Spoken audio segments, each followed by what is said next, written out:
From the macabre minds of Laughing Devil Production comes another story from the Nightshade Diary. You know what that means. Check under the bed and make sure no one or nothing is there. Is the closet door securely shut? Then leave your disbelief behind, amp up your imagination, and hang on tight for another ride into terror and mystery. And like all good horror stories, just imagine it's a dark and stormy night. And remember, screaming like a little girl is permitted.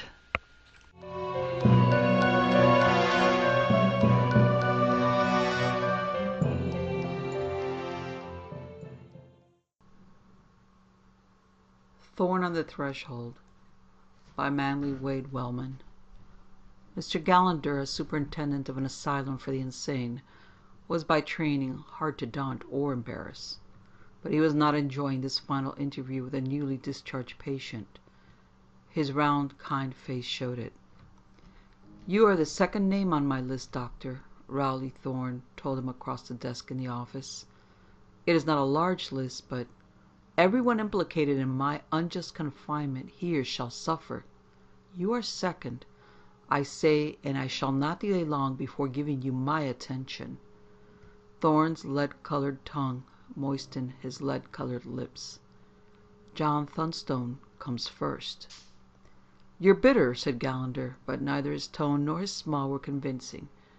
"It'll wear off after a day or so of freedom. Then you'll realize that I never bore you any ill will or showed special discrimination. You were committed to this institution through the regular channels. Now that you've been re-examined and certified cured, I feel only happiness for you." "Cured?" snorted Thorne. His great, hairless dome of a head lifted like the turret of a rising submarine. His eyes gleamed above his hooked nose like the muzzles of the submarine's guns. "I was never insane. False testimony and stupid arbitrary diagnosis landed me here. It's true that I had time in your institution to perfect various knowledges by meditation. Those knowledges will help me to deal with you all as you deserve." His eyes gleamed palely. Dr. Gallagher drew himself up. "You're aware," said the doctor, "that this kind of talk may well land you back in the ward from which you're being released. If I call for yet another board of examination?" Thorne sprang up from his chair. He was big and burly in his shabby clothes. He straightened to his full height, 6 feet and a little more. "No," decided the doctor. 6 feet and considerably more. 6 feet and a half, perhaps 6 feet 7. "You're growing," Gallagher cried, his voice shrill with sudden baffled alarm. "Call in your examiners." It was Thorne's voice, though his tight-lipped gash of a mouth did not seem even to twitch. "Call them in to see, to judge if I am crazy when I claim powers beyond anything you ever." He towered up and up, as if his wide-slapped shoulders would hunch against the ceiling. Dr. Gallagher, cowering in his chair despite himself, thought a mist was thickening before his eyes in that quiet, brilliantly lighted room.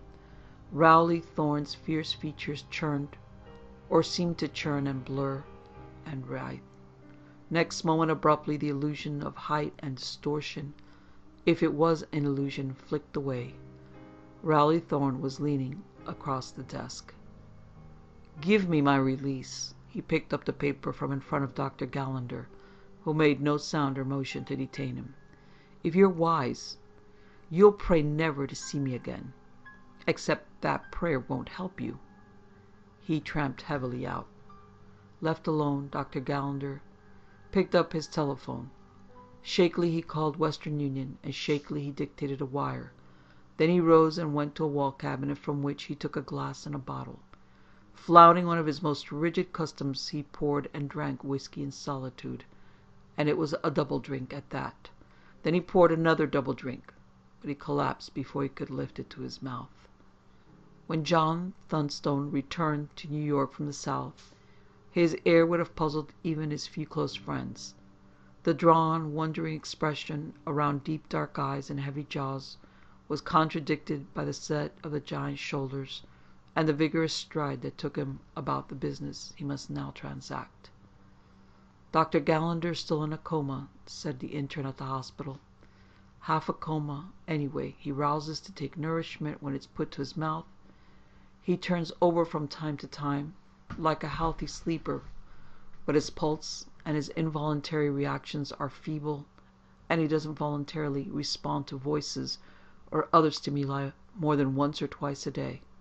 Diagnosis not yet complete. Which means that the doctors don't know what's the matter with him," summed up Thumbstone. "Here's my authorization from his attending physician to see Dr. Gallander."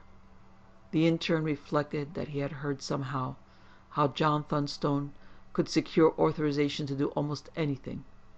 He led the way along a hospital corridor and to the private rooms where the patient lay, quiet but not utterly limp. Gallander's face was pale, his eyes closed tightly, but he opened his mouth to allow a nurse to introduce a spoonful of broth. Thunstone looked, a long, strong forefinger stroking his cropped black mustache. Then he bent his giant body, his dark, well-combed head close to Gallander's. "Dr. Gallander," said Thunstone quietly but clearly, "do you hear?" It seemed that Gallander did hear. He closed his mouth again and lifted his head, a dreamy, languid hair's width from the pillow. Then he relaxed again. "You can understand me," said Thunstone. "You sent me a warning wire. It was forwarded to me from New York. I hurried here at once to learn about Rowley Thorne." "Thorne," muttered Gallander, barely louder than a faint echo, "said I would be second." "You sent me a wire," repeated Thunstone, bending still closer. "I am John Thunstone." "Thunstone," said Gallander in echo, even softer than before. "He will be first." And Gallander subsided with the gentlest of sighs. He did not open his mouth for more broth. "He does not rouse more than that," volunteered the nurse. "It's like anesthesia of some sort." "He will be first, I will be second," said Thunstone under his mustache, as if to record the words on his memory. To the intern he said, "What's the full report on him?" They stepped into the corridor again. "He was found unconscious in his office at the asylum," said the intern. "He had just released the man you mentioned, Rowley Thorne. Later a clerk came in and found him. There was some spilled liquor, and at first they thought intoxication, then poisoning. Now nobody knows. Thorne was checked by New York police, but there's no evidence to hold him." "Did Thorne leave New York?" "He gave a Greenwich Village address. The police have it. Apparently he's still there. Did you ever see a case like this, Mr. Thunstone? It's not quite human, somehow." Thunstone glanced back through the doorway, eyeing the quiet form on the cot. "No, not quite human," he agreed slowly. "More like something similar among insects." "Insects, Mr. Thunstone?" "Tear open a wasp nest." "Not while I'm in my right mind," muttered the intern, smiling slightly. "In such nests," went on Thunstone, mildly lecturing, "you find other insects than wasps. Sometimes caterpillars, sometimes grubs, in some cases spiders. These strangers are always motionless. They've been stung into control by the wasp." "Because the wasps lay their eggs in them?" replied the intern. He shrugged his shoulders to show that he disliked the idea. "When the eggs hatch, the young start eating." "But in the meantime," Thunstone said, "the prey remains alive but helpless, waiting the pleasure and plans of its conqueror." He looked at Gallander once again. "I won't talk about hypnosis in its very derived forms, or about charms, spells, and curses. You're studying medicine, and you'd better remain an empiricist. But don't worry about the patient unless you hear that I've been destroyed. And don't wait with your breath held to hear that either. Goodbye, and many thanks." He left. Outside it was evening, and he sought his hotel. Knowing in a general sort of way what might be at the door of his room, Thunstone found it. A tiny fresh white bone from a toad or a lizard, bound with a bow of red silk floss and emitting a strange sickening smell, had been pushed into the keyhole. His key, thoughtlessly inserted, would have crushed the bone. Carefully, Thunstone pried the grisly little object out, catching it in an envelope. Standard Obeah device, he decided under his breath. Someday I'll have time to do a real research and decide whether this is a primitive African method, as Seabrook and Hurston say, or a modification of European diabolism. Rowley Thorne will try anything. Now he studied the jamb and threshold for possible smears of black liquid or scatterings of gray-white powder. He found neither, sighed with relief, and finally unlocked the door and let himself in. He made 2 phone calls, one to a police executive of his acquaintance who gave him Rowley Thorne's Greenwich Village address, the other to room service for dinner and a drink to be sent up. The waiter who brought the tray up also a folded newspaper. "Left for you downstairs, sir," he told Thunstone. "Room clerk asked me to bring it to you." "Thanks," said Thunstone. "Put it on the table." When the man was gone, Thunstone took the salt shaker from the dinner tray and lightly sprinkled a few grains on the paper, watching closely, then took it up and unfolded it. On the upper margin was written a name he knew, and which reassured him. He turned to the classified advertisements. Under personals, an item was circled. "New threshold of spirit. You may glimpse truths beyond imagination. Demonstrations nightly, 8:45. Admission $1.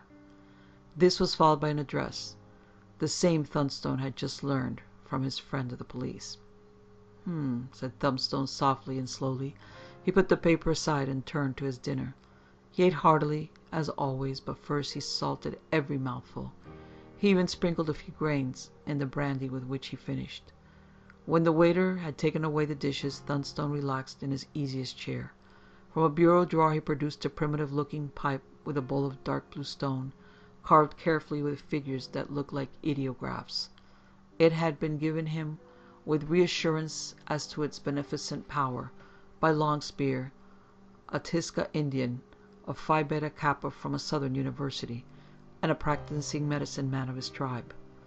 Thunstone carefully filled the ancient bowl with tobacco mixed with nick-nick, and grimacing a bit, for he did not like the blend, smoked and smoked, blowing regular clouds in different directions.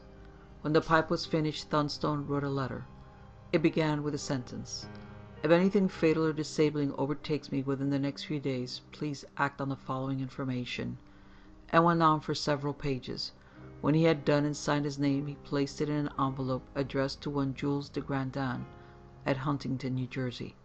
Now, from his lower drawer, he produced a rectangular box the size of a dressing case, which showed neither keyhole nor draw-catch. By pressing at the middle of the lid, Thunstone made it fly open. Inside were several objects, closely packed, and from among them he selected a reliquary no more than 2 inches by 3. It was of ancient brick red clay bound in silver, and its lid, too, must be pressed in a certain way to open. From it Thunstone took a tiny silver bell that clanged once as he lifted it, with a voice that might have deafened had it not been so sweetly clear. The bell was burnished white, but anyone could judge its age by the primitive workmanship.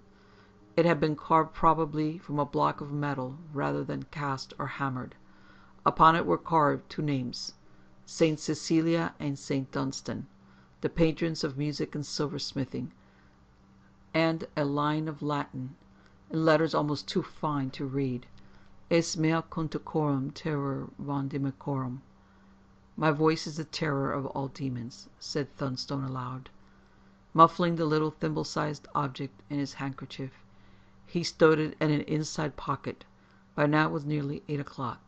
He went out, mailed the letter, and signaled a taxi. Once there had been 2 rooms in the apartment, one behind the other, perhaps for parlor and dining room.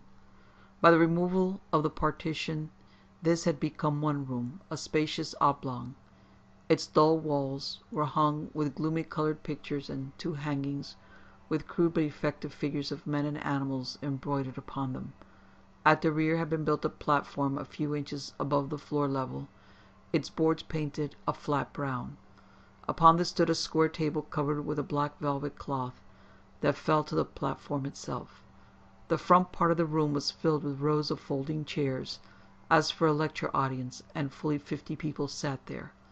2 candles on the velvet-covered table gave light enough to show the faces of the audience, some stupid, some rapt, some greedy, some apprehensive. There were more women than men, and more shabby coats than new ones. A rear door opened, and a woman appeared and mounted the platform. She was youngish and wore many bangles and scarves. In the candlelight her hair appeared to be rather blatantly hennaed. From the open door behind her stole slow, soft music, from a little organ or perhaps from a record on a phonograph. The woman faced the audience, her dark eyes big and questioning. "Do you know why you are here?" she asked suddenly. "Is it for curiosity? Then you may wish you had not come. For worship? But you may not be ready, because a call came to you that was more direct than what you have read or heard. That will be true for some of you." Her white eyes fluttered shut. "I'm a medium, sensitive to spirits both alive and dead. I feel influences, and not all of them honest. In this room is a spy.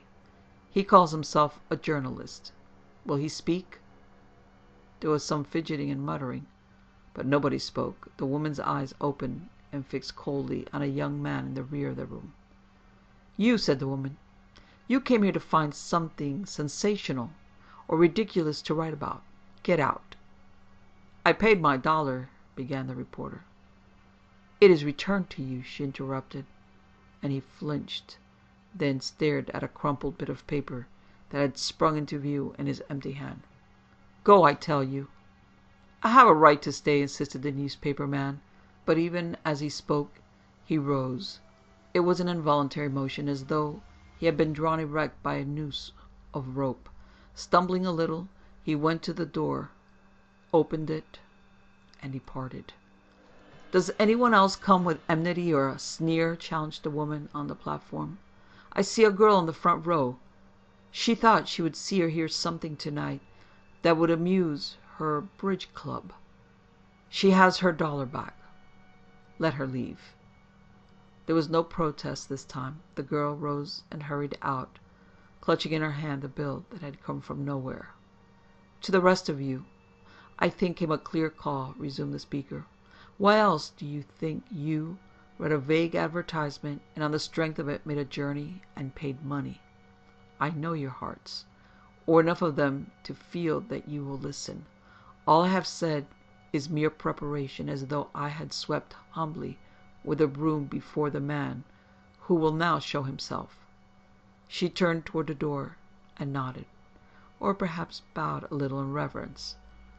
Rowley Thorne appeared and took her place on the platform. The music stopped. There was absolute silence. Rowley Thorne stood behind the table, leaning a little forward with his hands on the velvet cover, so that he had a candle on each side of him. He held himself rigid, as if to photograph himself on the attentions of those who watched. A man in dark clothes, of great width, with a chest like a keg, and a squat set hairless head. The candle glow from beneath his face undershot him with light and made strange shadows, with a jut of his chin and brows, the beaky curve of his big nose above his hard-slashed mouth. His eyelids did not flutter, but his gunmetal eyes roved restlessly, as though searching every face in the audience. "Watch me," he bade after some seconds. To those who watched he seemed to be floating closer, but that was only an illusion. He had spread his shoulders and chest so that they filled more closely the space between the candles.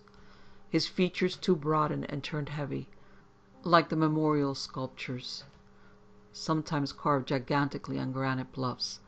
Like a face of granite, his face maintained a tense immobility, as though Rowley Thorne must strive to keep it still. He grew. He was size and a half now, and swelling. Abruptly his face lost control, writhing and blurring, and he lifted his hands from the table to straighten himself. There were those in the audience who wanted to move toward Thorne, or away from him, or to fall on the floor, but none moved, and none felt that they could move. Thorne rose like a magnifying image on a cinema screen, higher and more misty. seeming to quiver and gesture madly as though in a spasm of agony. One person, or perhaps two, thought he was being lifted on an elevator apparatus concealed behind the velvet-draped table. But then he had stepped sidewise into full view. No doubts were possible now.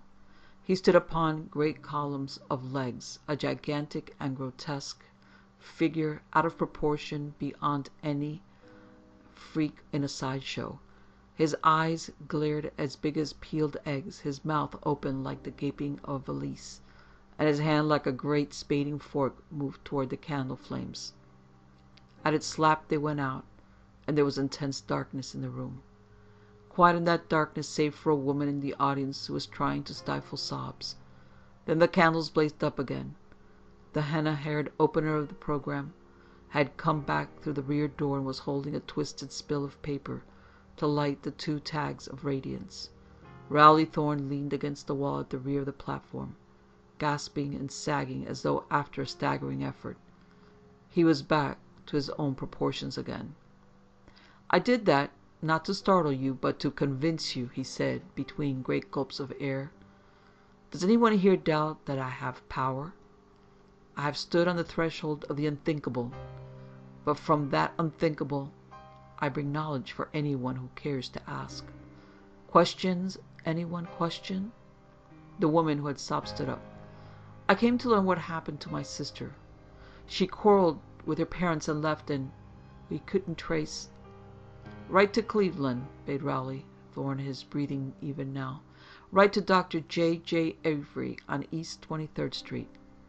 He will tell you how your sister died." "Died?" echoed the woman faintly, and sat down abruptly. "Next question," said Rowley Thorne. It came from another woman who had lost an emerald-set bracelet that she called a family heirloom. Thorne directed her to search in a locked trunk in her attic, looking for a discarded red purse which held the jewel. After that came a question from a grizzled oldster about Bronx politics, which Thorne settled readily but with patent disdain. A young man's query as to whether he should marry the girl he had in mind drew from Thorne a simple "never," staccato but leering. There were other questions, each answered readily, convincingly, and more than often the reply was discouraging. But Rowley Thorne was plain telling each questioner the truth that he had dredged up from somewhere unknown. When no more voices ventured, Rowley Thorne permitted himself to show one of his smiles, all hard mouth and no eyes. This had been a first meeting of what may be a communion of help and knowledge, he said, vague and encouraging. All who stayed had belief and sympathy. You will be welcomed another time, and perhaps more things will be revealed. He paused on exactly the proper note of half-promise. He bowed in dismissal. The people rose from their seats and filed out, murmuring to each other. When the door closed, Thorne turned to his henna-haired companion. "You got the names?" Each, as they stood up to speak, she nodded above a penciled list. "I took each name as a person came in and checked them in their seats. Nobody saw me writing. Their attention was all for you." "Good." He took the paper from her. "I count 11 who brought up private matters they might better have kept to themselves. And even the smallest inquiry was admission of—" He broke off, glaring into the remote rear corner, where lounged a human bulk as great as his own. "Continue," said the voice of John Thunstone. "I am listening with the deepest interest." Thorne and his companion faced savagely towards the big man. The red-haired woman drew herself up. "How did you come here?" she demanded tremulously. "And how did you remain without my knowledge?" "Your mind-reading powers are not as perfect as you think," replied Thunstone, rising from where he sat. "When I was a boy, I learned to think behind the wall. The untrained minds of the others were open to you. You could detect mockery and enmity and banish those who felt it. Meanwhile, I had slipped in with the crowd and sat in this dimmest corner." He addressed Thorne. "Why did you break off? You were going to say you had a hold on all who listened to you here?" Thorne's lips twitched thinly and moistly. "I venture to remind you that you are a trespasser in a lodgings leased by myself. If something tragic happened to you, the law would reckon it no more than justified by your intrusion." "Law?" echoed Thunstone, walking toward him. He and Thorne were very much of a size.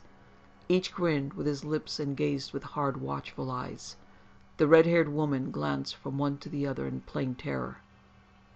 "Law, Thorne," said Thunstone again. "You have a sound respect for such as help you. I know of nobody more bound by rules than yourself.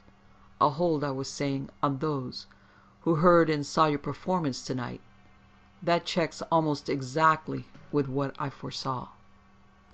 "You know so little that we pity you," taunted the red-haired woman. "Store up your pity for your own needs," Rowley Thorne told her. "Thunstone does not consider himself a pitiable figure. I permit him to go on talking for a little while." "The classic demonologists," Thunstone continued, "agree that those who attend evil ceremonies and do not protest or rebel are therefore sealed communicants of black worship. You've collected the beginnings of a following, haven't you, Thorne? You're already planning how to rivet your hold on every person. On this one by fear, on that one by favor, on the other by blackmail?"